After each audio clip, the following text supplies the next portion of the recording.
Bwana, Young Africans wamekuwa na mwanzo mzuri katika michuano ya kimataifa msimu huu, na ninapozungumzia mzuri siishii tu kwenye ukusanyaji wao wa alama na mazingira ya wao, namna walivyopata matokeo kwenye kundi ambalo wengi wamekuwa wakilisadikisha kama la kifo, lakini ni kwenye namna nzima ambavyo mpaka sasa hivi Young Africans kwenye michezo miwili ya kimataifa hawajaruhusu bao. Kwenye michezo miwili ya kimataifa hawajaruhusu bao. Hicho sio kitu ambacho kimefanywa na Ahli, hicho sio kitu ambacho kimefanywa na FAR Rabat, hicho sio kitu ambacho kimefanywa na JS Kabylie. Kwenye kundi la kifo kuna timu bado ndani ya mechi mbili haijaruhusu bao. Timu hiyo ni Young African Sports Club. Sasa kwa kiasi kikubwa sana wengi tutakuwa tumenasibisha hichi na heroics ambazo amezionyesha mtu kama Djigui Diarra, hasa kwenye mchezo dhidi ya JS Kabylie, kitu ambacho ni wazi kabisa performance yake ilikuwa ni ya hali ya juu sana. Lakini mimi nataka tumwangalie mtu ambaye anaweza asizungumzwe na baadhi ya watu wengi ama hata asitambulike kwenye macho ya watu wengi, lakini ni kama ndo mtu ambaye alikuwa director behind the scenes ya hichi ambacho pengine kilikuwa kimeandaliwa kwa uwezo wake halisi Djigui Diarra, lakini kwa msaada wake na kwa input yake kama mwalimu. Na hichi si kingine bali ni kile ambacho kinatoka kwa mwalimu wa magolikipa wa sasa hivi Young Africans, Fernando Dominguez Pereira. Huyu ni mwalimu wa magolikipa wa klabu ya Young Africans hivi sasa, na amekuja pamoja na benchi jipya la ufundi ambalo lilikuja hivi karibuni likiongozwa na mwalimu mkuu Mreno Pedro Goncalves. Sasa mwalimu aliyepita alikuwa anaitwa Mejdi Masria. Huyu ndo alikuwa kocha wa magolikipa wa klabu ya Young Africans chini ya Romain Folz. Hivi sasa kuna mtaalamu anaitwa Fernando Dominguez Pereira. Huyu ndo anahusika kwenye kuandaa magolikipa wa Young Africans. Sasa basi, wasifu wake mfupi, ana umri wa miaka 51, amewahi kucheza soka la kiushindani kama goalkeeper yeye mwenyewe, ameshaiwakilisha national team yake ya Angola baina ya mwaka 2000 na mwaka 2002. Ana caps za kutosha kama goalkeeper wa national team ya Angola kwenye starting lineup, lakini kwa takriban miaka almost 8 iliyopita amefanya kazi katika national team ya Angola kama kocha wa magolikipa. Kwa hiyo kuna uhusiano gani labda wa moja kwa moja baina ya yeye kuwa ni kocha wa magolikipa wa national team ya Angola na hichi ambacho Young Africans wanakifanya hivi sasa kwenye michuano ya kimataifa? Muktadha ni muhimu. Kitendo cha Fernando Dominguez Pereira kuwa ni kocha wa magolikipa huko alikotoka katika level ya national team, manake huyu ni mwalimu ambaye anafahamu namna ya kuandaa wachezaji kwa ajili ya mechi zenye pressure kubwa, mechi za kimataifa, kwa sababu kazi yake ilikuwa ni kuandaa magolikipa wa timu ya taifa tu kwa muda usiopungua miaka 8 iliyopita, akiwa chini ya Pedro Goncalves kama sehemu ya benchi lake la ufundi. Kwa hiyo huyu ni mwalimu ambaye anajua namna ya kumwandaa goalkeeper katika mazingira ya level za kimataifa. Mara zote mechi za kimataifa ni mechi ambazo zinakuwa zina pressure kubwa, mechi ambazo zinakuwa zina ushindani mkubwa.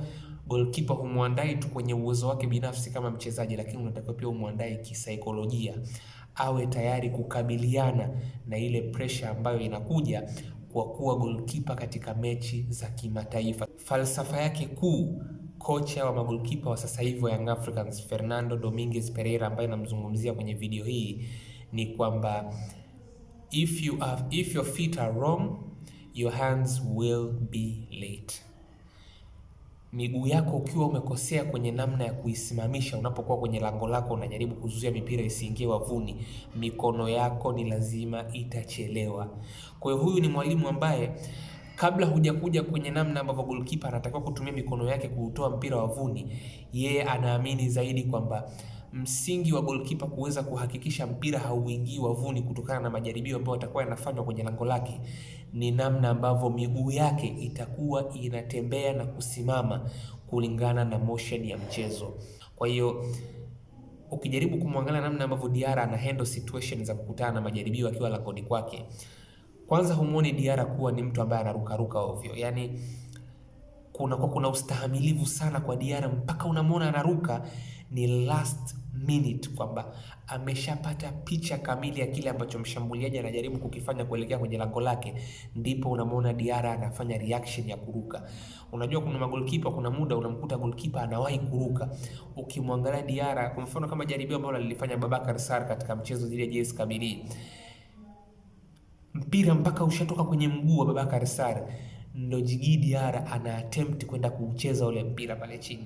Yani ulikuwa unaona ule ustahimilivu wa Diarra kuhakikisha kwamba mpaka niwe nishajua fikra ya mpigaji inawaza nini, anataka hasa kunifanyia kitu gani kwenye lango langu, ndipo na mimi nita react.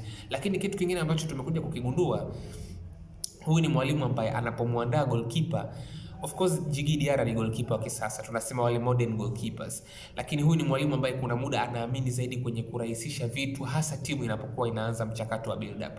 Na ndio maana kama umefuatilia vizuri hizi mechi mbili, msisitizo wa Djigui Diarra kuwa kama mchezaji wa ziada wakati Young Africans wanafanya build up haujakuwa mkubwa sana.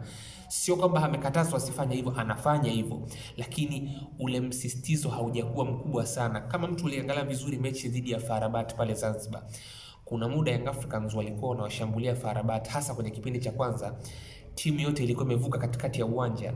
Nyuma kuna muda alikuwa anabaki Jobu pamoja na Baka, lakini hakukuwa na nyakati nyingi ambazo Djigui Diarra alikuwa anakwenda kuwakata wale wawili na kukaa katikati yao. Mara nyingi alikuwa anadumisha nidhamu ya eneo lake, alikuwa anatoka kwenye nyakati chache kwenda kucheza kila hapa na pale, na hata hivyo alikuwa anaitafuta pasi nyepesi. Diarra anapewa mpira anaitafuta pasi nyepesi. Kuna muda akiwekewa shinikizo tu kidogo, Diarra huwa halazimishi pasi, anaweza taka jaribu kuinua mpira kwenda kwa fullback. Ni kwa sababu kocha wa goalkeeper Young Africans Fernando Dominguez Pereira anaandaa goalkeeper ambaye tunasema ni hybrid goalkeeper. Kuna muda unatakiwa ufanye vile vitu ambavyo vinatakiwa katika soka la kisasa, uje ushiriki build up, ucheze, lakini usilazimishe hivyo vitu. Kuna muda pia tunataka uwe ni standard goalkeeper, ubaki kwenye majukumu yako ya msingi, uwe kwenye eneo lako, uwe tayari kukabiliana na majaribio ambayo utaletwa langoni mwako, kitu ambacho ndio kinakufanya wewe uwe uwanjani na uwe unalilinda lile eneo. Kwa hiyo hataki ku overcomplicate vitu pia kwenye upande wa namna ambavyo goalkeeper atakuwa anashiriki kwenye build up. Kwa hiyo hichi ambacho kiukweli Young Africans wanafaidika nacho hivi sasa kutokana na kiwango ambacho anakionyesha Djigui Diarra, kiukweli kabisa kinapaswa pia kwa kiasi kikubwa sana kunasibishwa na maandalizi ambayo amekuwa akipewa na Fernando Dominguez Pereira. Kama nilivyobainisha, Fernando Dominguez Pereira kwa takriban kipindi kisichopungua miaka 8 amekuwa akifanya kazi ya kuandaa magolikipa wa level ya timu za taifa tu. Hakuna goalkeeper anayecheza timu ya taifa alafu pressure ikawa ni ya kawaida. Goalkeeper ambaye anaandaa magolikipa wa club level hawezi kuwa sawasawa na goalkeeper ambaye anaandaa magolikipa kwa ajili ya kwenda kucheza kwenye national team. Na huyu goalkeeper lazima atakuwa na uwezo mkubwa zaidi kisaikolojia wa kujaribu kupambana na shinikizo ambalo linapatikana kwenye michezo hii. Na huu ndio ubora ambao Fernando Dominguez Pereira amekuwa nao mpaka Young Africans wanakuja kumchukua. Kwa hiyo kiukweli tunaweza tukasema kwamba Djigui Diarra amebadilika kwa kiasi kikubwa sana, na miongoni mwa vitu ambavyo vimesababisha kwa kiasi kikubwa sana Young Africans iwe ndio timu pekee ambayo haijaruhusu wavu wake kutikiswa kwenye michezo miwili ya kimataifa mpaka sasa hivi kwenye kundi la kifo, ni uwepo wa Fernando Dominguez Pereira kama kocha ama goalkeeper wa Young Africans.